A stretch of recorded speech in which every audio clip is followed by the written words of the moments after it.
Corporate competition is often framed as a battlefield, but before any tactical moves are deployed, a firm must build a precise mechanical engine.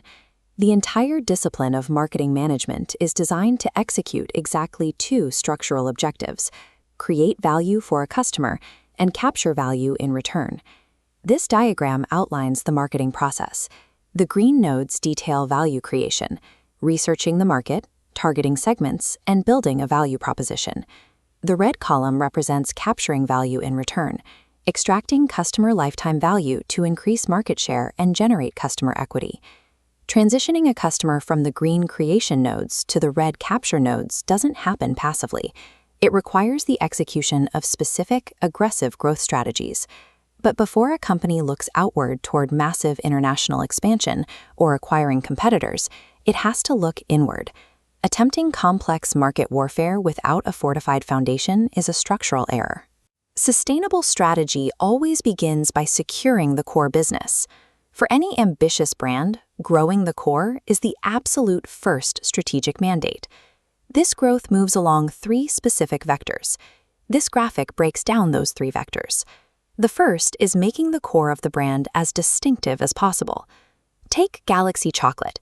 Instead of competing purely on utility, they position their brand strictly as your partner in chocolate indulgence, separating them from generic competitors.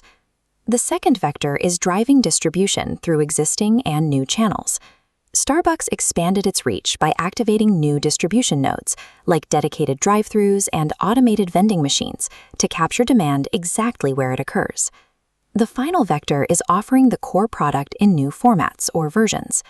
Juhina multiplied its market presence simply by taking its core dairy products and adapting the packaging lines to suit different consumer needs and retail environments.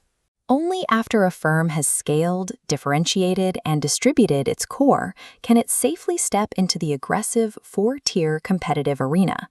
Once in that arena, a strict rule applies. A firm's strategic playbook is dictated by the mathematical reality of its market share. This chart illustrates the market share hierarchy. It divides the competitive landscape into four tiers: the 40% market leader, the 30% challenger, the 20% follower, and the 10% market nicher. Focusing entirely on the 40% market leader, they have three fundamental mandates to survive: expand total market demand, protect their current share, and continually increase their share. Expanding total demand means the leader must actively find entirely new customers or engineer methods to drive heavier usage among the customers they already have. This diagram shows the market leader's primary burden: defensive marketing to protect their share against relentless challengers. Let's look at their 6 specific defensive strategies. First is position defense, Node 1. This is the act of occupying the consumer's mind so thoroughly that the brand becomes almost invincible. Right above it is Node 2, the flank defense. The leader must actively identify and protect weak fronts within their own portfolio before a challenger exploits them. Node 3 is preemptive defense. This involves launching an aggressive maneuver early on. It serves as a stark signal, warning competitors not to attack in the first place. If an attack does occur, Node 4 is the counteroffensive, and sometimes defense requires Node 6, contraction, where the leader pulls resources back from unwinnable areas and reassigns them to stronger fronts. Finally, Node 5 is mobile defense. The leader stretches over new territories through broad diversification, creating a moving target for any attacker. The market leader's existence is defined by constant proactive paranoia. They manage resources across these 6 distinct fronts just to maintain the status quo. If a market leader wields such immense power, the obvious move would be to simply buy or attack their way toward 100% market share. This chart maps the mathematical limit of dominance. Notice the apex near 50%, where profitability reaches its absolute maximum. Past this point, the curve slopes sharply downward because the cost of buying higher market share far exceeds its revenue value. Several specific triggers destroy value on this downward slope. An overly dominant firm risks provoking strict antitrust action from regulators. They absorb the economic costs of pursuing the wrong marketing activities, and they often see a severe degradation in overall product quality as they overextend. Ultimate business success isn't about achieving a total monopoly.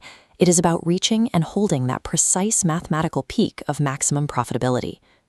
Shifting our focus down to the 30% tier, we find the market challenger. Their first mandate is to define a strategic objective, which usually means attacking the market leader directly or absorbing underfunded regional firms. This flowchart details 5 attack vectors. Node 1 is the frontal attack, matching the opponent's strengths head-on. Node 1 is the frontal attack.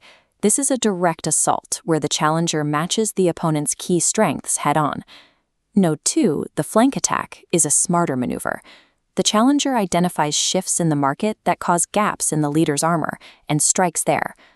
Node 4 is the bypass attack. Instead of fighting directly, the challenger targets easier, weak fronts by entirely diversifying their offerings or leapfrogging the leader's current technology. Finally, the challenger must choose their scale. Node 3 is an encirclement attack, a grand offensive launched simultaneously on several fronts. Alternatively, Node 5 represents guerrilla attacks, small, intermittent strikes designed to harass and wear down the opponent. Below the challengers sits the 20. Many companies consciously choose this position to secure steady growth without inviting devastating competitive retaliation from the leaders. The follower playbook is pragmatic. They silently copy the leader's packaging and design, or take the proven product and adapt it to sell into entirely different markets. At the bottom sits the 10% tier, the market nichers. The guiding principle of nichemanship is pure specialization. They avoid the crossfire by focusing exclusively on a specific geography, a specific end user, or operating as a specialized job shop. Survival in this quadrant requires executing the specific playbook assigned to your market share tier and ignoring the rest. A 10% nicher cannot afford to launch a frontal attack, and a 40% leader cannot resort to guerrilla tactics. Corporate positioning is never static. It is constantly subjected to the physics of time. Every offering goes through a product lifecycle. Once a product survives the initial introduction phase, it crosses into the critical growth stage. Surviving the introduction stage triggers rapid market share growth, but capturing that momentum requires an immediate and aggressive tactical pivot to sustain it. The first mandatory shift is structural. The firm must rapidly improve product quality, add new features, and deploy flanker products to protect the core offering. Next is the operational shift. The firm has to massively increase its distribution coverage and enter entirely new distribution channels to capture the surging consumer demand. Then comes the pricing shift. Paradoxically, as demand grows, the firm must strategically lower its prices. This allows them to attract the next layer of price-sensitive buyers before competitors can move in. Finally, there is a psychological shift. Marketing communications must abandon simple awareness and trial messaging, pivoting hard into driving deep brand preference and long-term loyalty. Applying introduction stage tactics during the growth stage is a critical error. It destroys value, leaving the door wide open for challengers to bypass the firm. True competitive mastery requires precise alignment. Whether you are a 40% leader defending your core or a 10% nicher finding a gap, your architectural strategy must perfectly match the unforgiving temporal phase of your product's lifecycle.